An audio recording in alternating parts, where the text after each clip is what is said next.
segundo São João, capítulo 1, versículo 14. E o Verbo se fez carne e habitou entre nós, cheio de graça e de verdade. E vimos a sua glória, glória como do unigênito do Pai, que é Jesus. Já vimos, meus amigos, meus irmãos, naquela epístola de São João, a primeira epístola, capítulo 2,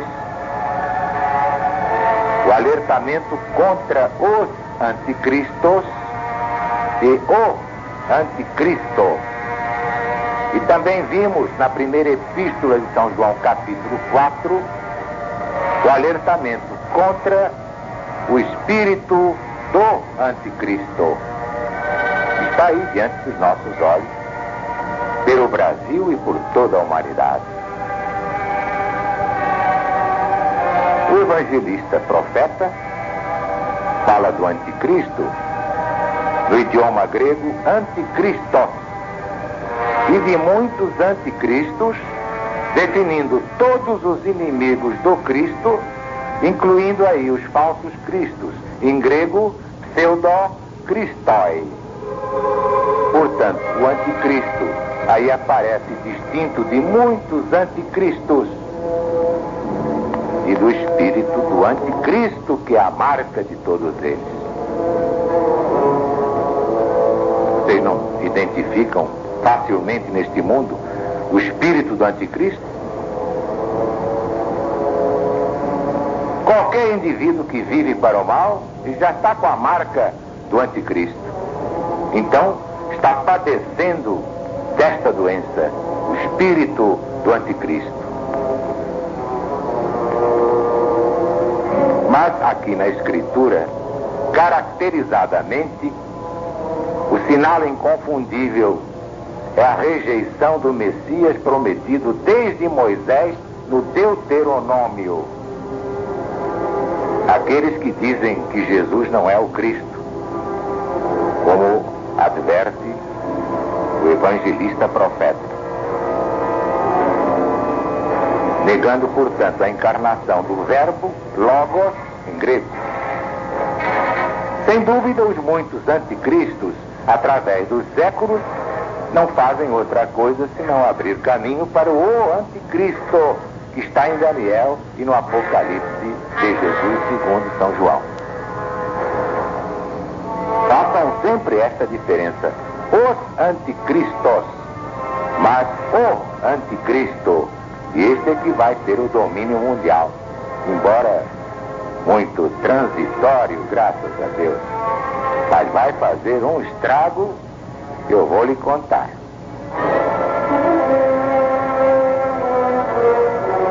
Mas é o que nós vamos ver, comprovando que o testemunho de Jesus é o espírito de profecia. Antes, é claro, devo salientar que o próprio Jesus deixou sobre o anticristo uma profecia impressionante, que está no seu Evangelho, segundo São João, capítulo 5, versículo 43. Eu vim a este mundo em nome de meu Pai, e vós não me recebeis, mas um outro virá em seu próprio nome, e vós o recebereis. Parece incrível, mas isso está acontecendo. A pregação do Cristo irrita os que querem viver no mal, mas a pregação do anticristo eles recebem com imenso prazer. É o que eles querem. E muitos racionalistas perguntam: por que Jesus permite que os anticristos trabalhem à vontade, preparando a hecatombe mundial do anticristo? Pela mesma razão que permitiu a Judas Iscariotes fazer o que tinha de fazer. Tudo é consequência do karma terrível da humanidade. Tão terrível a ponto de merecer a presença de Satanás até ao fim do ciclo. E é Satanás quem comanda os anticristos, aproximando o anticristo para a sua devastação final. Mas não é Satanás como vocês imaginam, essa figura sinistra, cada um desenha como quer. Satanás é a soma de todas as crueldades humanas.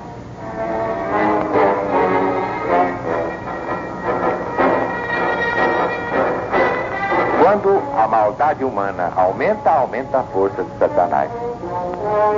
Quando diminui a maldade humana, a força de Satanás diminui. No dia em que não houver maldade no mundo, Satanás estará morto e enterrado para todo sempre. Vocês são capazes de compreender o que eu estou ensinando pela primeira vez na história do mundo?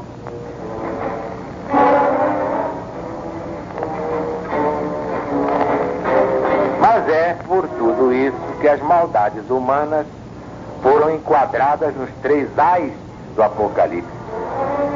Ai dos habitantes da terra, ai dos habitantes da terra, ai dos habitantes da terra.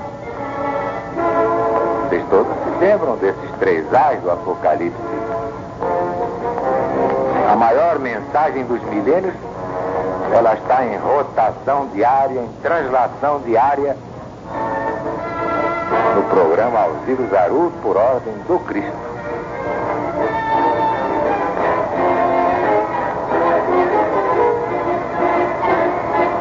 É por isso que as maldades humanas foram enquadradas nos 3 ais da revelação de Deus a Jesus, que a transmitiu a João.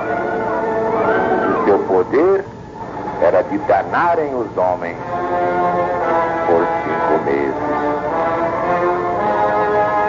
E tinham sobre si um rei, o anjo do abismo, que em hebraico se chama Abaddon, em grego Apollyon, que significa o exterminador. É já passado um ai.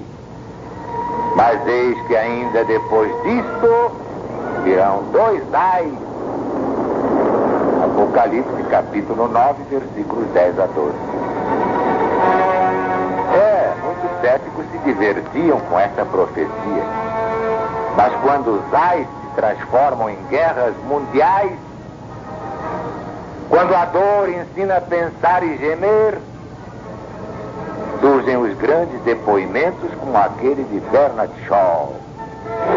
Confesso que depois de ter estudado a terra e os homens durante 70 anos, não vejo outro remédio para a miséria do mundo, senão o caminho do Cristo. Também muitos me criticam, dizendo que eu estou apavorando o povo brasileiro com essas previsões apocalípticas. Mas eu respondo aos criticóis com um provérbio oriental. 2 coisas indicam fraqueza: calar quando é preciso falar, falar quando é preciso calar. Neste caso, calar seria um crime contra o Brasil e contra a humanidade. Temos de alertar o Brasil e o mundo para os fatos assinalados nas profecias de Deus. Sim, porque não são profecias de homens. Mesmo quando os homens são profetas, que se chamam João, Isaías, Jeremias, Ezequiel, Daniel e tantos outros eleitos do Cristo. Nem mesmo chamados profetas entendem as profecias que recebem do alto. Diz Daniel: ouvi, mas não entendi. E o mesmo dizem todos os outros, que são meros instrumentos nas mãos do onipotente, onisciente, onipresente, nosso Criador e Pai. Deus está presente. Viva Jesus em nossos corações, Padre!